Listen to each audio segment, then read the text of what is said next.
Faman amana wa aslah fala khaufun alaihim wa la hum yahzanun. Ni, ayat ini cantik. Dia punya kronologis. Jalan ceritanya tu cantik. Tidaklah kami utus rasul-rasul itu kecuali sebagai pembawa berita gembira dan peringatan. Apa maksudnya? Berita gembira itu maksudnya siapa ikut rasul, suruhannya dibuat, larangan-larangannya dijauhi. Wa aslaha,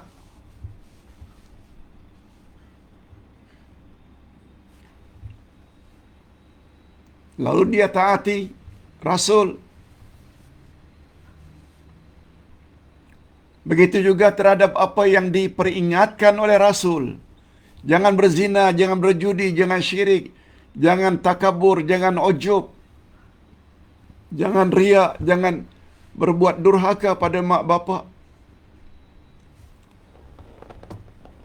Rasul diutus oleh Allah, tugas utamanya dua. Menyampaikan berita gembira. Buat ini, buat ini, buat ini, kamu layak masuk syurga. Tinggalkan ini, tinggalkan itu, tinggalkan ini, tinggalkan itu, supaya kamu terhindar dari api neraka.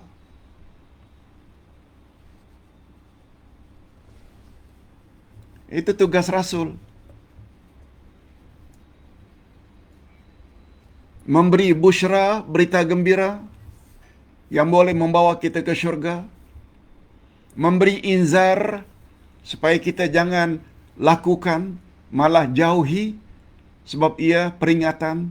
Jangan berzina, jangan rasuah, jangan minum arak, jangan berjudi, jangan durhaka pada mak bapak. Bukan Allah sampaikan directly kepada setiap manusia, bukan. Ada perantaraan, namanya Rasul. Itu sebabnya makna Rasulullah, utusan Allah. Bila kita ikut Quran kalamullah, tak ikut Rasul, tak jadi. Sebab Allah dalam Quran memberi arahan secara umum. Aqimus salah, dirikan salat. Wa atuz zakah, keluarkan zakat.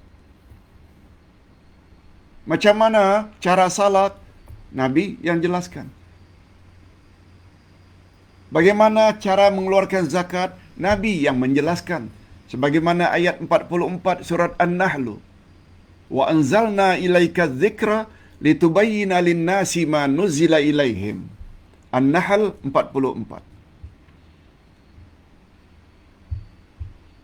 Kami telah turunkan Al-Quran kepadamu, wahai Muhammad, supaya kamu explain, supaya kamu perjelaskan pada manusia isi kandungan Quran itu.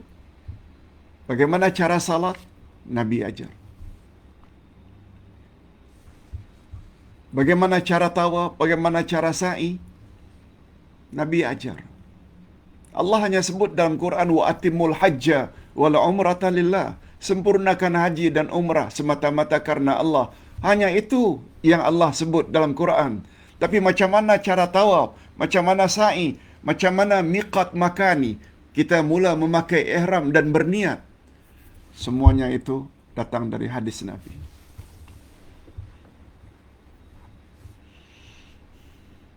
Itu sebabnya syarat amal diterima bukan hanya ikhlas lillah, tapi kita mesti lakukan amal itu, mesti ikut cara Rasulullah. Itu sebabnya Nabi tidak sebut, aku tinggalkan satu pedoman untukmu wahai umat. Selagi kamu berpegang teguh kepada yang satu, kamu tidak akan sesat selama-lamanya, yaitu Quran. Tidak. Nabi tidak sebut begitu. Tapi Nabi sebut, taraktu fikum amrain. Aku tinggalkan kepadamu dua perkara. Selagi kamu berpegang teguh kepada kedua-duanya, kamu tidak akan sesat selama-lamanya, yaitu Quran dan sunnahku. Ambil Quran, tolak sunnah, tak jadi. Ambil sunnah, tolak Quran, lagi tak jadi. Kalau ingin selamat dari kesesatan, belajar Quran macam kita belajar sekarang ini. Alhamdulillah, semalam satu lagi jemaah baru yang minta masukkan ke dalam grup sebab beliau selama ini sedang tercari-cari mana jalan yang paling tepat untuk taat kepada Allah selagi hayat di kandung badan. Apalagi umurnya sudah lanjut, sudah 66. Ahlan wa sahlan.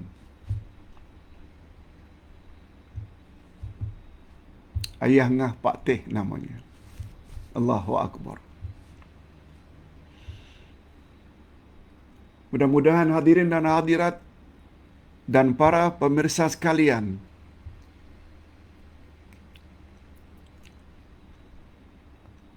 kita termasuk ke dalam golongan orang yang Allah sebut ini. Apa dia? Faman amana wa aslah. Siapa yang beriman kepada Rasul yang telah membawa berita gembira dan peringatan,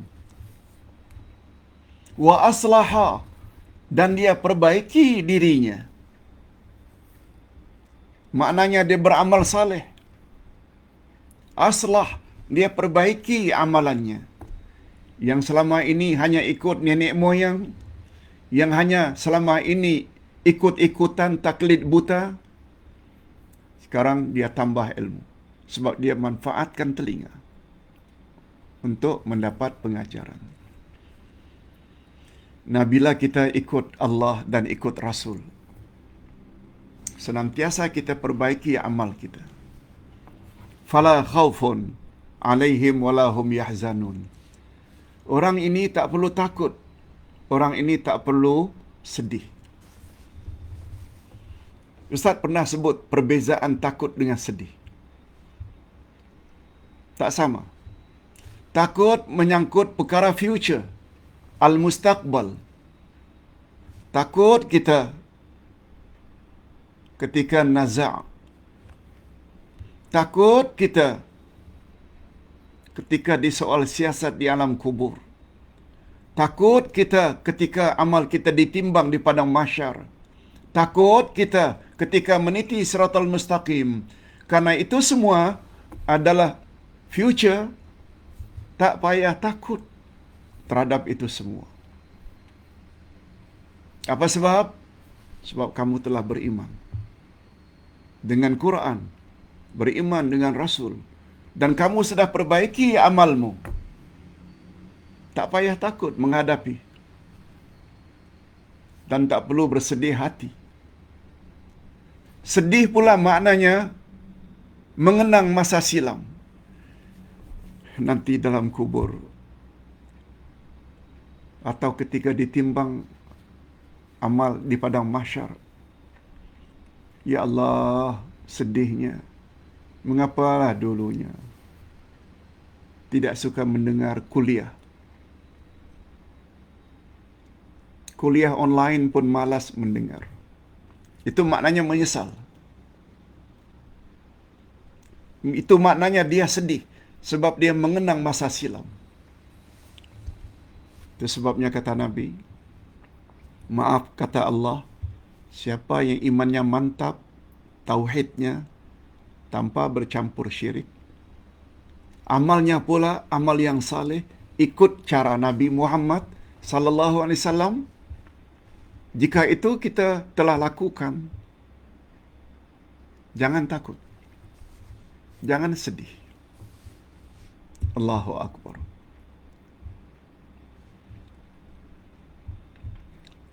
Oleh sebab itu Ustaz selalu ulang-ulang.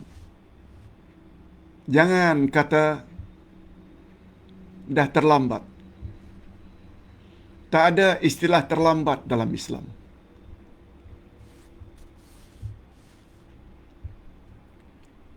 Malah terlambat itu adalah lebih baik daripada tidak sama sekali. Kita selalu gunakan peribahasa better late than never. terlambat adalah lebih baik daripada tidak sama sekali. Better late than never. Mengapa begitu? Sebab yang paling mustahak menentukan kita punya nasib setelah mati adalah pada keadaan akhir hayat kita. Sabda Nabi, hadis sahih riwayat Imam Bukhari, innamal a'mal bil khawatim. Sesungguhnya amal yang paling menentukan nasibmu setelah mati adalah amal yang terakhir. Oleh sebab itu, kalau selama ini kita telah salah mencari guru, telah salah dalam berakidah, telah salah dalam beramal karena tidak ikut cara Nabi, telah tersalah dalam berakidah, banyak unsur khurafat dan syirik, tinggalkan, perbetulkan keadaan kita.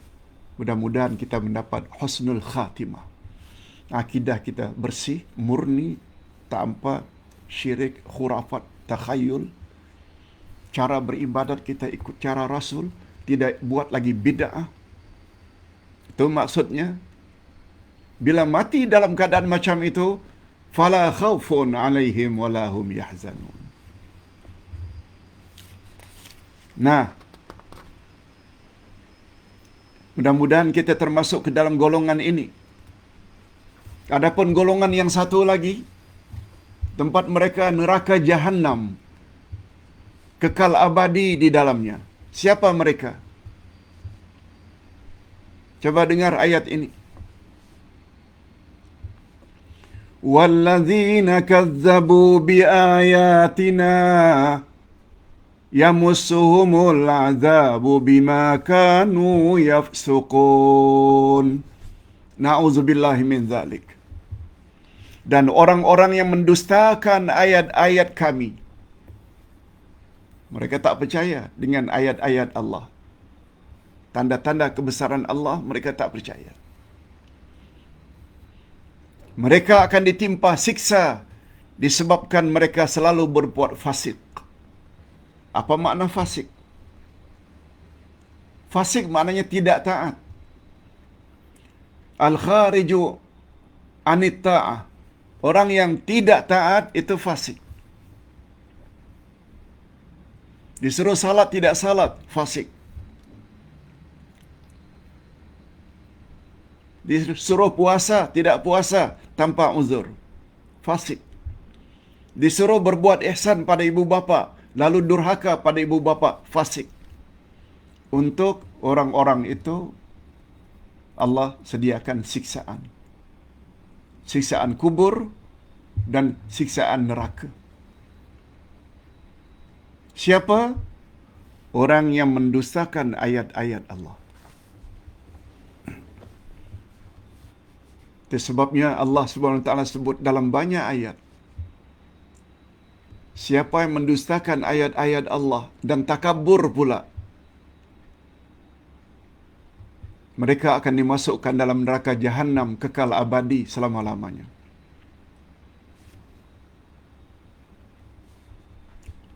Sila lihat ayat 36 dari surat Al-A'raf. Walladzina kazzabu biayatina wastakbaru anha ulaika ashabun nari hum fiha khalidun. Orang-orang yang mendustakan ayat-ayat kami dan mereka pula bersifat takabur terhadap ayat-ayat kami, mereka adalah penghuni neraka. Mereka kekal di dalamnya selama-lamanya. Na'udzubillah min dzalik.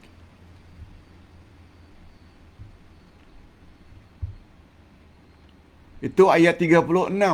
Berselang beberapa ayat, ayat 40, surah yang sama, Al-A'raf, lagi menakutkan. Innal ladzina kazzabu biayatina wastakbaru anha la tufattahu lahum abwabus sama' wa la yadkhulunal jannah hatta yalijal jamal fi sammil khiyat wa kadzalika najzil mujrimin. Coba dengar baik-baik dan penjelasannya. Sesungguhnya orang-orang yang mendustakan ayat-ayat kami dan mereka takabur terhadap ayat-ayat kami. Sudah dusta, takabur pula. Apa kata Allah tentang nasib mereka? Allah tidak akan buka bagi mereka pintu-pintu langit.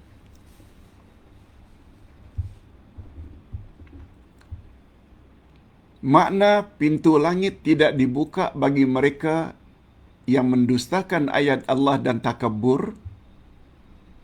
Ada yang mengatakan doa mereka Allah tak terima. Ada yang mengatakan doa amal-amal saleh mereka Allah tak terima. Ada pula yang mengatakan bila mereka nanti mati, roh mereka akan dibawa ke langit. Dan pintu-pintu langit ditutup. Tidak dibenarkan untuk naik ke langit yang lebih tinggi. Ada pendapat seperti itu berdasarkan hadis dari Azib.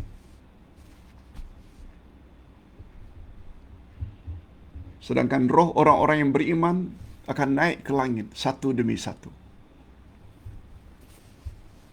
Itu ada riwayat.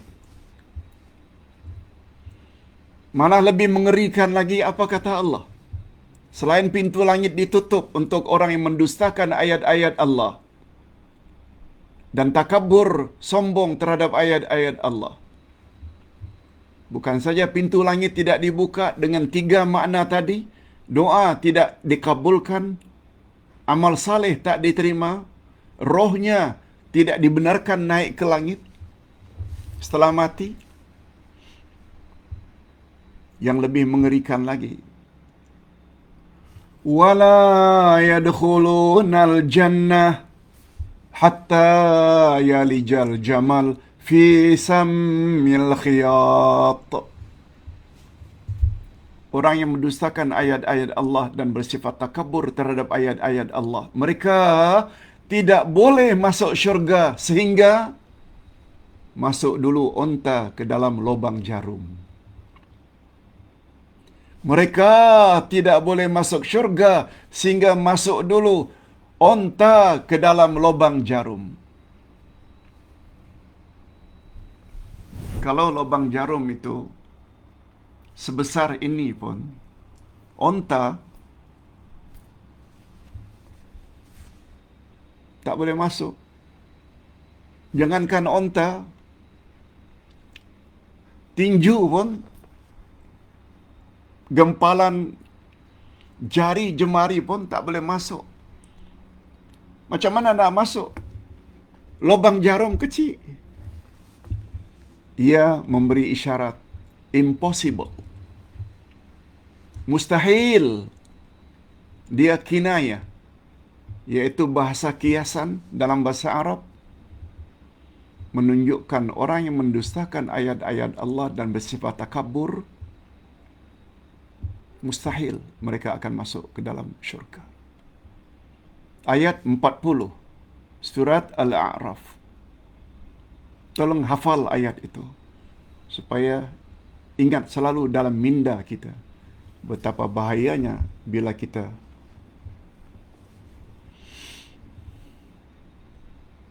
mendustakan ayat-ayat Allah dan takabur.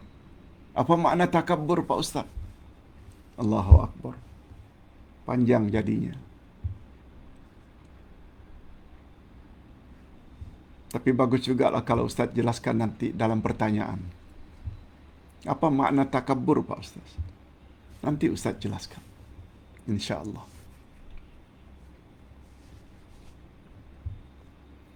Hadirin dan hadirat, Ustaz kira ini dulu yang dapat Ustaz sampaikan. Mudah-mudahan ada manfaatnya. Dan kita termasuk ke dalam golongan yang pertama tadi, yaitu orang yang menjadikan Rasul sebagai panduan dalam berakidah dan beramal saleh.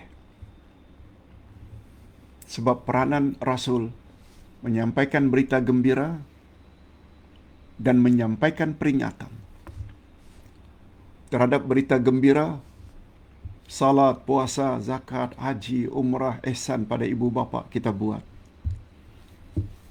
Inzar pula peringatan, jangan durhaka pada mak bapa, jangan berjudi, jangan berzina, kita jauhi. Lalu apa kata Allah? Siapa yang beriman lalu memperbaiki dirinya,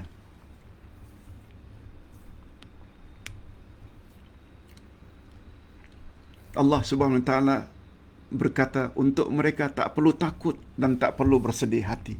Kita dah jelaskan tadi makna takut terhadap perkara future. Sedih pula mengenang masa silam. Adapun golongan yang kedua,